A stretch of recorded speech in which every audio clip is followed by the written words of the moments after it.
endi oila qurishni boshida o'zi xato qo'yilganda. Chunki sababi manfaat tomonidan qurilgan oila bor.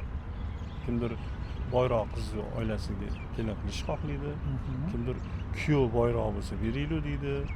Firmada ishlaydigan bola bilan qachon uylanasan endi? 27 yoshdasan desam, uchrashuvga chiqasanmi desam, necha marta chiqding uchrashuvga desam, bir 30 ga borib qoldi deydi. Neужели 30 ta qiz ichidan shu bolaga loyiq qiz topilmagan? Bo'lishi mumkin emasmi? To'g'rimi? Misol uchun tog'am kelinimni ko'rmagan, umuman ko'rmagan.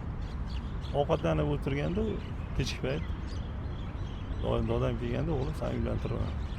Vaqtda men ko'rsam bo'lmaydimi desa, qiz menga yoqdi.